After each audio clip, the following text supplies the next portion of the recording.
One सा एक दस ये कन्योस पाका रटस तो एम दिस में करेक्ट 4 वरियन फीस करे माफ अगर मैं गलत कर सीसीटीवी कैमरा की फुटेज है वो तो सब कुछ डिफाइन कर रही है कि उसकी और मेरी इंटरेक्शन ही कहीं नहीं हुई। तो बेचट में मोटर पाला वाला सारी चट में मोटर फिराक अगर ये कर अगर से कोई बोन तो बस जाना ने मैंने तो मार्च के बाद इस औरत को कभी देखा भी नहीं है, मुझे मालूम भी नहीं है ये औरत कहाँ से आई कैसे आई। अस्सलाम वालेकुम नाजरीन, आप देख रहे हैं जेके न्यूज़ अलर्ट अपडेट्स अपने भाई इरफान के साथ। नाजरीन, आप लोगों ने देखा ही होगा कि कल मैंने एक स्टोरी अपलोड की थी जिसमें एक लेडी ने बताया था कि मैं बच्चों के फीस भरने के लिए गई थी और उसने फिर उस चेयरमैन पे ये इल्जाम लगाया था कि चेयरमैन साहब ने मुझे ये बोला है कि आप मेरे साथ गलत ताल्लुकात रखो, मैं आपके बच्चों की फीस माफ करूंगा।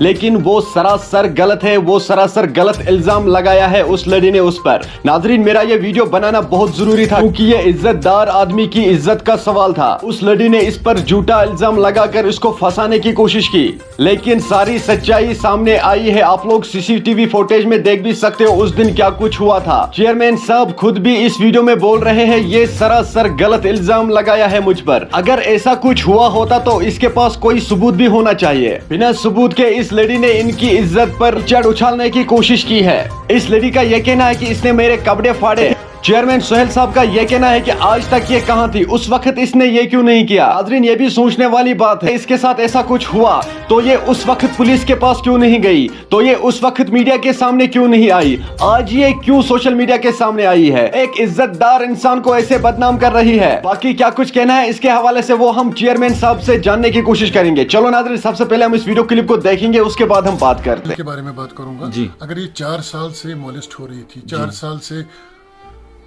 हिरास हो रही थी जी, तो 4 साल ये कहाँ थी।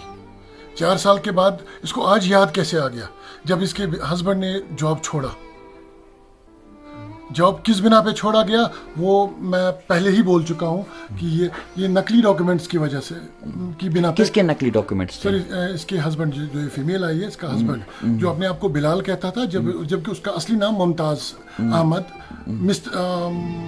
मोची है।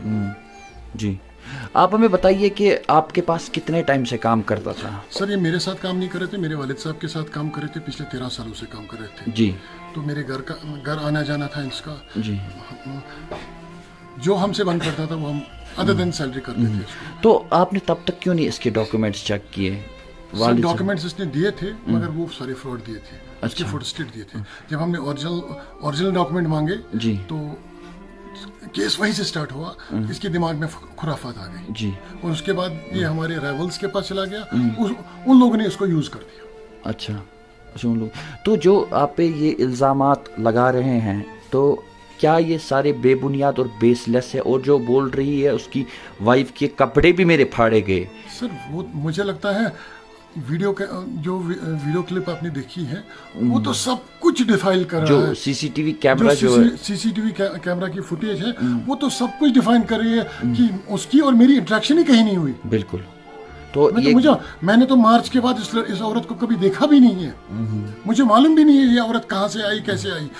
और जिस वक्त ये इंस्टीट्यूशन के अंदर आई थी मैं तो किसी और हिस्से में इंस्टीट्यूशन की था, जिस हिस्से में वो तोड़ फोड़ कर रहे थे, पथराव कर रहे थे, हम मेरे स्टाफ को मॉलेस्ट कर रहे थे विद हिज टंग, गाली गलोच कर रहे थे, मैन हैंडलिंग मेरी फीमेल्स के साथ कर रहे थे। ये वो अलग, मैं किसी और स्टेज में था, ये किसी और स्टेज में बैठे हुए हैं। तो क्या कहेंगे आप, इसमें कोई पुलिस केस हुआ है या सर, पुलिस इन्वेस्टिगेशन कर रही है, police will look into the matter, definitely police conclusion तक पहुंच जाएगी।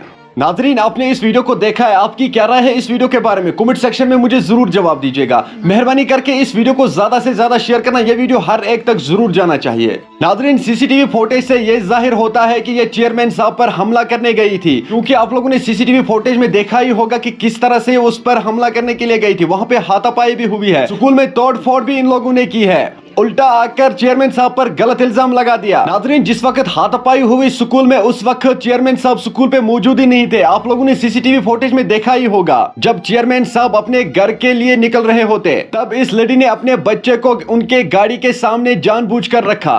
ताकि ये इस केस में उल्टा फंस जाए। नाजरीन, आप लोगों ने सीसीटीवी फुटेज में देखा ही होगा, ये उस स्कूल की सीसीटीवी फुटेज नहीं है। नाजरीन, वहां पे नजदीक एक सीआरपी कैंप है जिसकी ये सीसीटीवी फुटेज है और ये सीसीटीवी फुटेज वहीं से रिसीव की गई है। चलो नाजरीन, मेरा ये आज का वीडियो इतना ही। मिलते हैं किसी अगले वीडियो में, तब तक के लिए अपना ख्याल रखना और अपने भाई को दुआ में याद रखना। बाकी अस्सलामु अलैकुम।